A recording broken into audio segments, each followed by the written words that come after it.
aux mains de ses pires ennemis. Eichmann, dans sa cage de verre du tribunal de Jérusalem.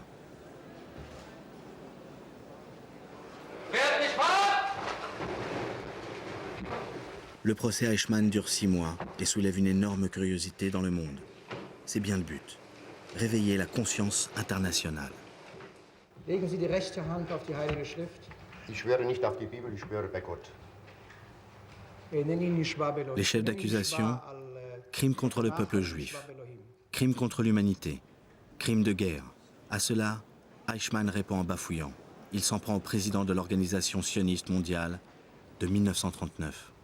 Ich sah während des Krieges, nach der Kriegserklärung nach der Erklärung des Zionistenführers Dr. Chaim Weizmann, sah ich die Juden als Feinde Deutschlands. Aber Ich will kein Aber, ich will eine Antwort, das genügt mir. Eichmann est dépassé par son personnage. Les spectateurs sont déçus. Ce n'est pas le monstre escompté.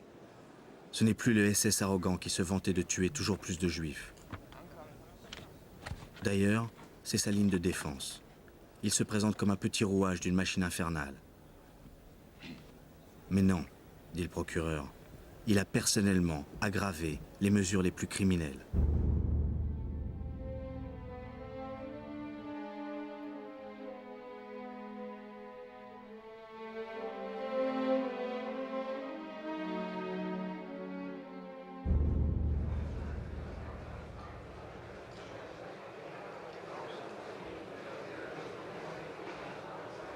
Eichmann est condamné à mort le 1er juin 1962.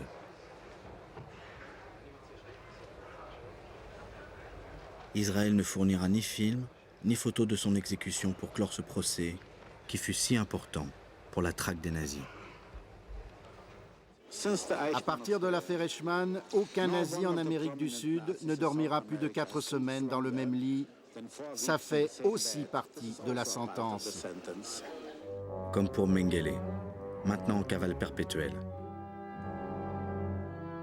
Mengele, le médecin SS d'Auschwitz, qui pratiquait la sélection des déportés à leur arrivée au camp. Il désignait ceux qui allaient mourir tout de suite et ceux qui vivraient provisoirement.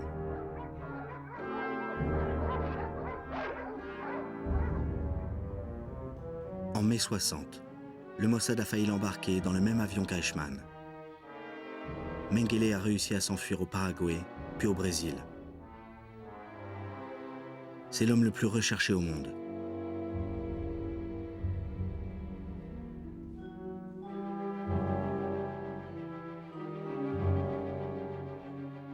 S'il survit, c'est que sa famille est riche et puissante, et que les pouvoirs en place en Amérique du Sud ont des raisons de le protéger.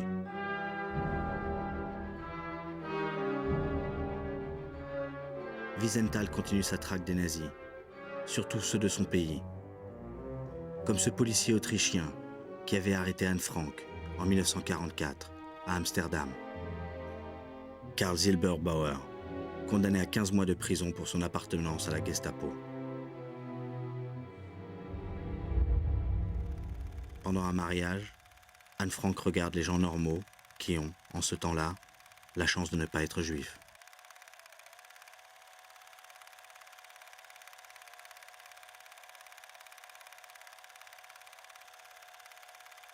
C'est le seul document filmé où elle apparaît. Ensuite, elle se cache dans son grenier où elle écrit, pendant 2 ans, un chef-d'œuvre qui sera publié après la guerre sous le titre « Le journal d'Anne Frank ». Dénoncée, elle est arrêtée avec sa famille et déportée.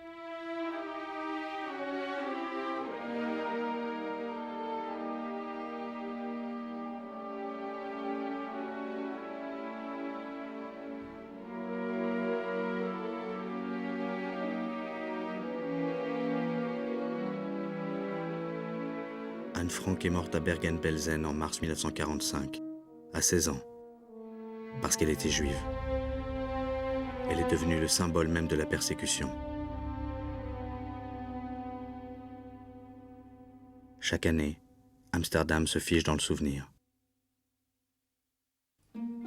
Beate épouse Serge, devenu avocat.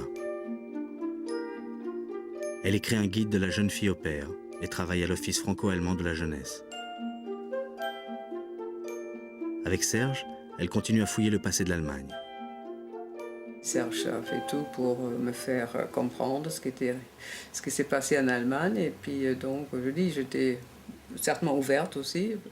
Ça n'aurait pas été la même chose si j'étais restée en Allemagne, certainement. C'était très bon pour les Allemands de connaître notre pays, surtout le pays Europe, comme la France occupée, et aussi sentir les réactions des gens envers les Allemands. Le centre de recherche de Ludwigsburg, dans le sud de l'Allemagne, est le premier effort officiel pour récupérer tout ce qui a pu être sauvé de la destruction des dernières semaines de la guerre.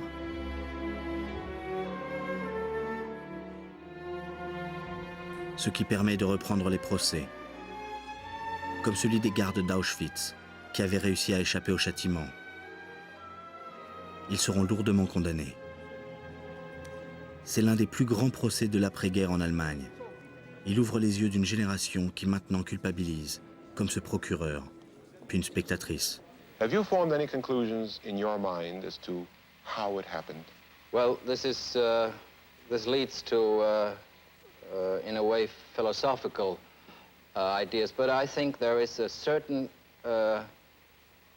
inhumanity within the German people, and this might be the reason for what had happened. Somehow I feel we all are responsible, every one of us, because it has happened in Germany and we all are Germans and we somehow have to carry what had happened in history.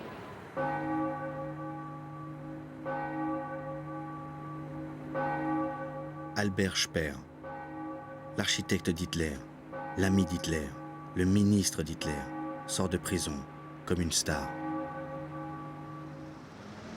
Speer n'arrive pas à y croire. Il est si vieilli, si fatigué, après 20 ans de cellule. Les Alliés ont obstinément refusé toute remise de peine, comme pour Hess, condamné à vie. Mais manifestement, il y a encore des Allemands qui sont heureux de revoir Speer. I can tell you that I'm quite glad to be outside here. Dankeschön.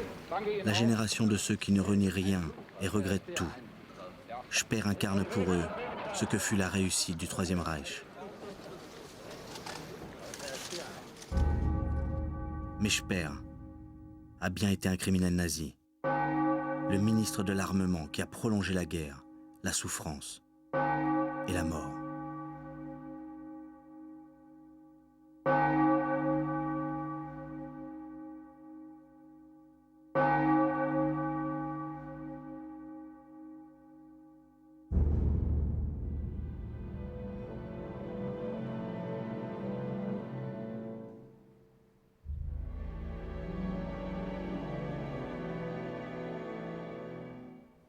Speer devient un véritable musée vivant du nazisme. Il publie ses mémoires qui sont un best-seller mondial. Il devient une vedette de tous les plateaux de télévision. D'ailleurs, il mourra 15 ans plus tard, à Londres, avant une émission. Il parle, il se justifie, inlassablement. Une des grandes fautes de ma vie, peut-être la plus grande faute, je savais que les Juifs étaient dans des camps de concentration, mais je pensais qu'ils travaillaient dans les camps de concentration. Mais je ne savais pas qu'ils sont, comme on disait, exterminés. Et si vous aviez su, vraiment, si vous aviez vu, par exemple à Auschwitz, qu'est-ce que vous auriez pu faire? Je n'aurais pu faire aucune chose que dire à Hitler que je ne veux plus être son ministre, et peut-être ça aurait été le résultat. Est-ce qu'aujourd'hui vous avez finalement compris pourquoi et comment vous avez pu faire pour obéir à Hitler?